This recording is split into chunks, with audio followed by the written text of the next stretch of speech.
जय हिंद सभी को। उम्मीद है कि आप बेहतर होंगे। टीचिंग बाय एमडी क्लासेज के प्लेटफॉर्म पर अगर जुड़ ही गए हैं तो इस वीडियो को पूरा अंत तक देखिएगा।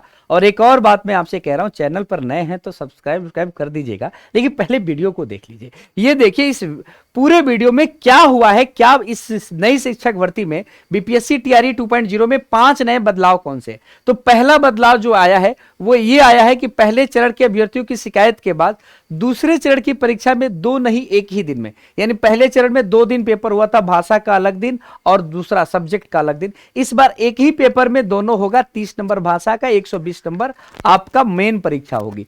दूसरी चीज, भाषा के पेपर में केवल 30 प्रश्न होंगे, 8 प्रश्न आपके अंग्रेजी से और 22 प्रश्न हिंदी, उर्दू और बंगाली से होंगे। ठीक है, फिर कह रहा है इसमें 9 नंबर क्वालिफाइंग होंगे।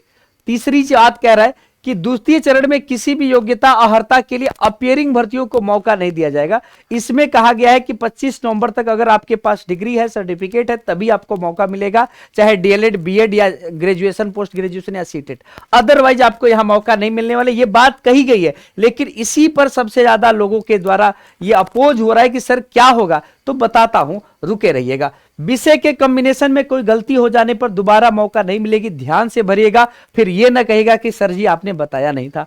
और ये आखिरी चीज देख लीजिएगा, अगर ट्राइबेकर की स्थिति आती है, 2 लोगों के नंबर बराबर हो जाते हैं, उस दशा में अब भाग 2 जब टाई होगा तो भाग 3 के अंकों के यानी विषय के अंकों के आधार पर मेरिट बनाई जाएगी।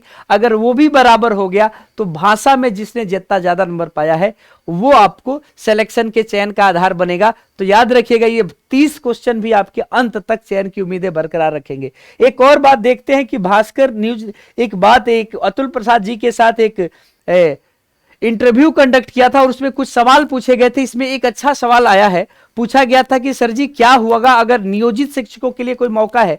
तो नियोजित शिक्षक जो पहले से विद्यमान है, अगर वो 1 से 5 में पढ़ा रहे हैं तो 9 से 10, 11 से 12 के लिए अप्लाई कर सकते हैं, यानी अपग्रेड अगर होना चाहते तो बिल्कुल आ सकते हैं। वैसे नियोजित शिक्षकों के लिए पूरा वीडियो एक और चैनल पे आने वाला है, आखिरकार उनके लिए क्या नए रास्ते हैं और कब तक उनकी परीक्षा होने वाली है।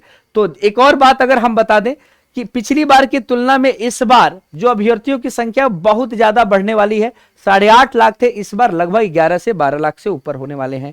फर्जी और गलत अभ्यर्थियों का चयन नहीं होगा। इसकी तैयारी के लिए अलग अलग लेवल पर वेरिफिकेशन की बात की गई है।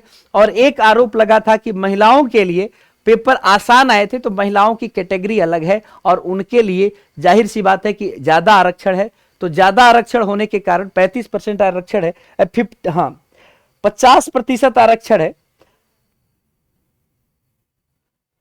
तो जाहिर सी बात है इस वजह से उनका कट ऑफ तो ऐसे ही डाउन जाएगा। तो मानव का गुण भी है कि दूसरे का पेपर आसान लगता है, तो वही बात यहां पर इन्होंने कही है। तो चलिए फिर लेकर चलते हैं एक नए वीडियो में, और आज के लिए बस इतना ही। जो अपियरिंग के कैंडिडेट हैं उम्मीद नहीं खोएंगे, आपके लिए जो कोशिश जारी है, लगातार बातचीत और चीजें हो रही हैं। बिहार के जो शिक्षक है जो सीटेट पेपर 2 का फॉर्म भरे हुए हैं, वो भी लगातार अपनी कोशिश कर रहे हैं। मुझे भी उम्मीद है कि आपके लिए रास्ता खुलेगा। जय हिंद सभी को, थैंक यू सो मच।